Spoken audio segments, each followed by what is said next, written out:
Hello and welcome to another episode of A View from the Top. I'm Adrian Crockley. A View from the Top is a regular podcast from the Centre for Strategic Communication Excellence, where I get to interview some of the world's leading communication professionals as we explore their career journey. Today, I'm speaking face-to-face with Shel Holtz in Vancouver, Canada, after the IABC World Conference, who is currently Director of Internal Communications at Webcore Builders. After 21 years in his own consultancy, Holtz Communication and Consulting, working with clients globally on communication consulting, communication audits, social media strategies, and content. Shel has also had a big career working corporately over 19 years. And I must say, Shel hosts his own podcast series called For Immediate Release. So I'm a little bit nervous about this this session, Shel, because you can give me some tips as we go. So welcome, Shel. It's great to be here with you. I'm really grateful for the invitation, Adrian. And it's terrific to have seen you. Last night we've been in Vancouver at the World Conference and Shel getting up on stage, who is a long-term IABC and a great IABC fellow and has done amazing things for our profession. But you're back in-house now. I am. Which is great. And how are you finding that? I'm having a blast. I'm having a wonderful time. This is an organization that has grown recently. The Senior VP of HR, to whom I report, and the CEO recognize that their growth has led to the need for more strategic internal communication.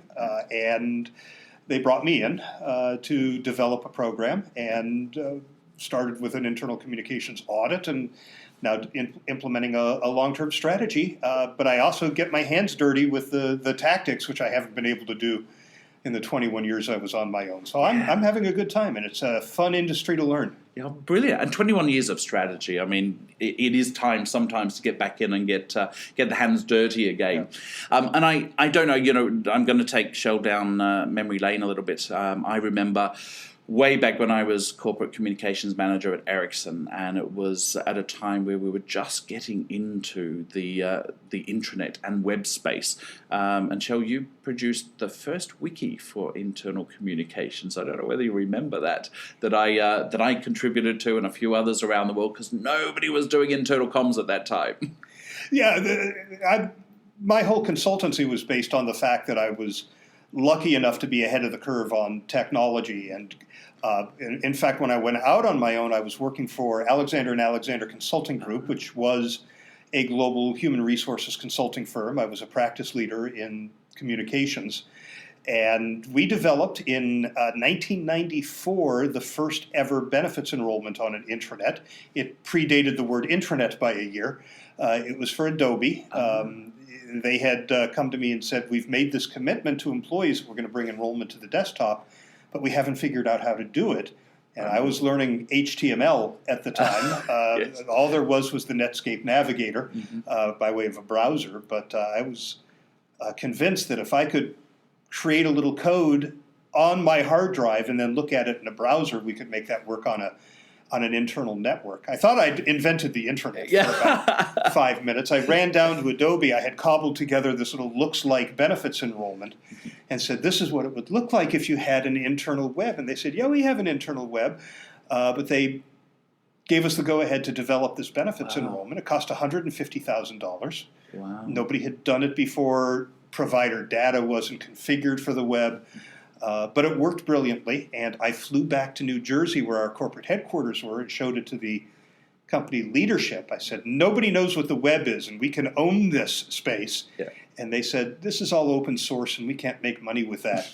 So I was starting to get calls from companies like Cigna and Bank of America saying, we understand you get this web thing, and we'd like to know more, and we have thoughts about how we might use it. Can you help? And I was saying, no, I work for a benefits consulting firm. And finally, I talked to my wife. I said, I'm 40. We've been in the Bay Area 2 years. You're raising the kids and not working. How would you feel if I quit my job? Did that go down well? She was very supportive, and that's where I got started in Holtz Communication. Oh, that's amazing. That's a great journey. So I'm going to take you even further back now to, and you've done some amazing things. And But when you were in school, was communication what you studied? Was it one form of communication? No, I studied journalism. Yep. I had wanted to be a newspaper reporter since I was about 12, Yep. And saw Jimmy Stewart in Call Northside 777 and said, that's what I want to do. I was in journalism. I had a job on a weekly newspaper, which I lost for reasons that I won't go into. And I called my journalism placement advisor at the university and said, I need a job. And he said, we don't have any real jobs right now, but there is an employee communication representative job at ARCO that will tide you over until something comes along. Right. So I went to ARCO, became a member of the staff of the ARCO Spark. This would have been in May of 1977, and I went to work for Dave Orman, who, little did I know, was one of the thought leaders in internal communication. Yeah, wow.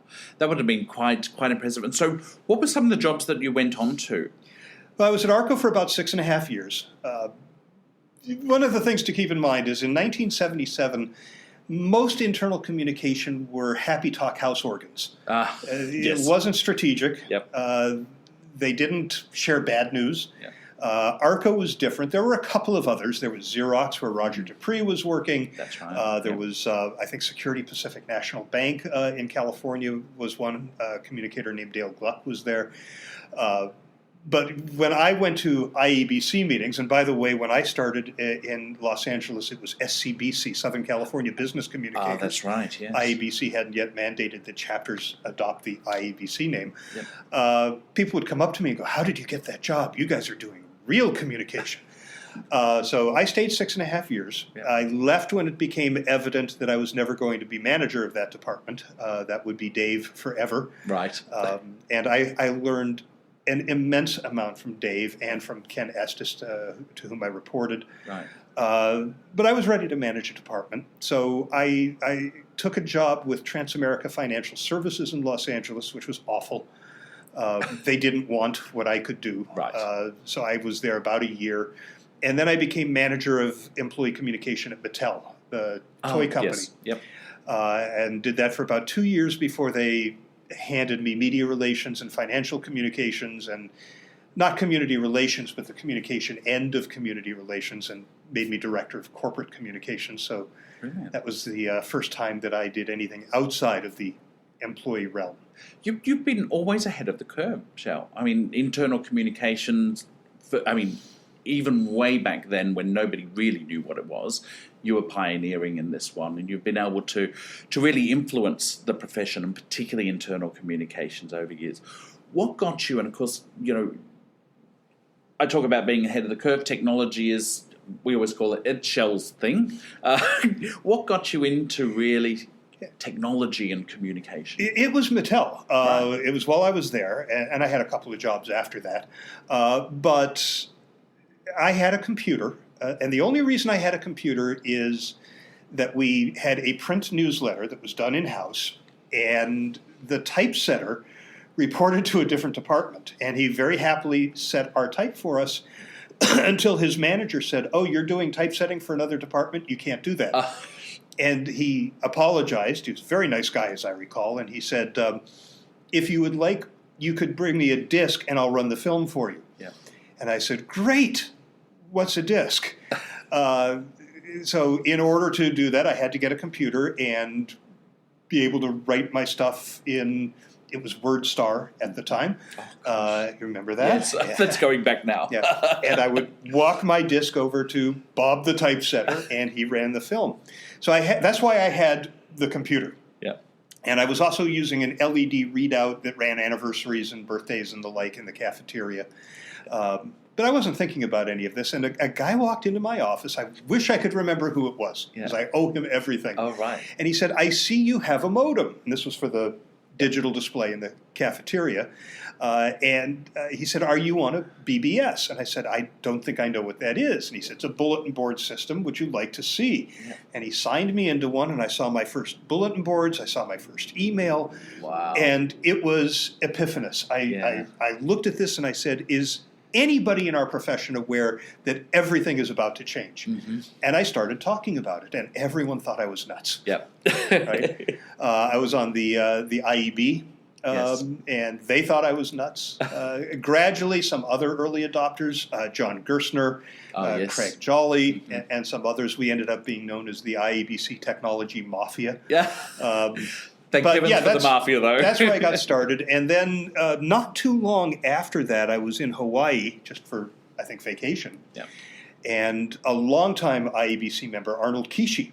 Yes. I know Arnold well. Yes. We're very good friends. And he worked at the time for the East-West Center. And he said, would you like to see the internet? And he took me to his office. And this was before there were browsers. Everything was VT100 terminal emulation. But I got to see Usenet newsgroups, and so that just changed everything for me, and I was all in at that point. And so you were right there in the internet revolution, or the internet revolution, and then you went on to really lead the field when it came to social media. You know, when social media came about 12, 13 years ago, first started happening, people would gravitate to your sessions at conference to hear this new thing about social media. What should we be doing as communication professionals?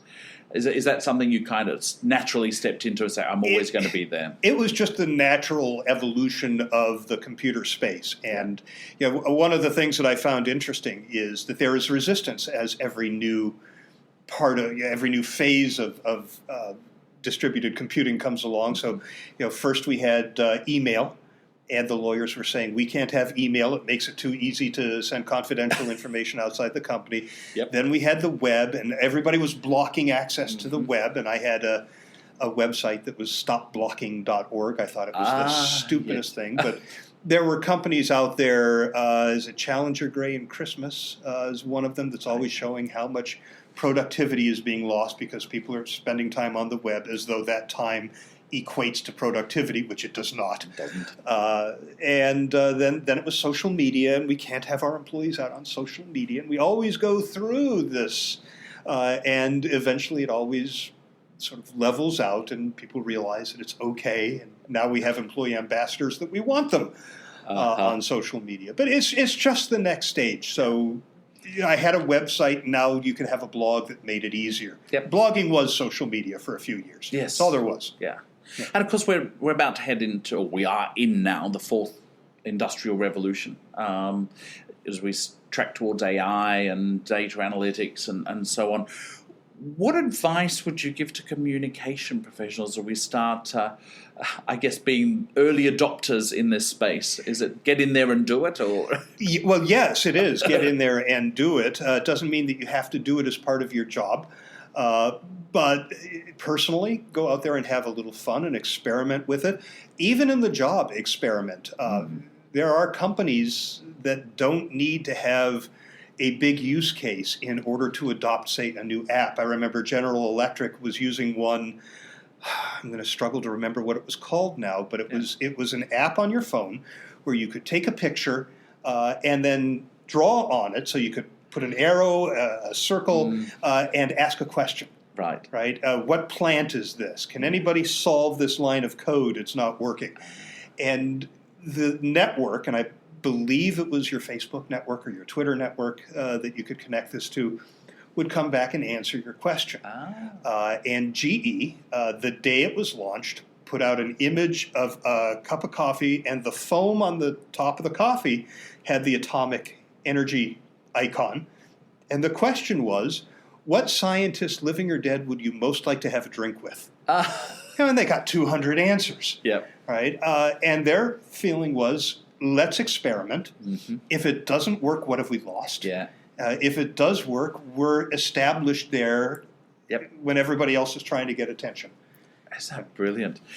So thinking about, and it's really hard in a very short podcast to cover your career, Shel. Let's be honest. But some advice to up-and-coming communication professionals, people that are really trying to navigate their career now. What were the best things or best pieces of advice you would give communication professionals to help enhance their career? What? What are things you learned that you would suggest they should do? Well, I'm going to sound like a complete shill here, but take advantage of your IABC membership. If I had to narrow down my success to one thing, I would say it was my IABC affiliation. And it's not just the membership, it is active involvement. Yeah. It is the network that you build and the people that you get to know that will help you in your career. You will figure out where the curve is and how to be ahead of it. It is responsible for my career. So that's the single biggest thing I can say. When I went to ARCO, Dave Orman said, if you work for me, you have to belong to IABC. That's great. And I said, who pays the dues? And he said, ARCO does. And I said, well, in that case, I don't care. And I didn't do anything for years. I went to some lunch meetings, but it didn't mean anything to me until I volunteered. Which I haven't stopped doing since then. But that's when I started to realize the real benefit. I'm meeting people like you, right? It's just invaluable. I would say read everything that you can get your hands on. Follow the blogs, follow the newsletters. I subscribe to probably 20 email newsletters that I can scan quickly. What I'll do is if I see a headline for something that I want to read, I bookmark it in a Tumblr blog, and then I can go through my Tumblr blog and read them when I have time because they're archived there. Right. Just keep reading and look for unconventional applications for communication. So test new stuff out. Test new stuff out. Look for opportunities to communicate for organizations that wouldn't think of doing this. Right. Brilliant. Well, thank you so much, Shel. I mean, I could talk for hours and learn from your experiences. It's been a great pleasure. Thank you for taking your time out, Shel, and thank you for sharing your advice as well. Again, thank you for the invitation. It's been fun. Great. Thanks, Shel. And thank you for joining us in another episode of A View from the Top. Look forward to connecting with you next time.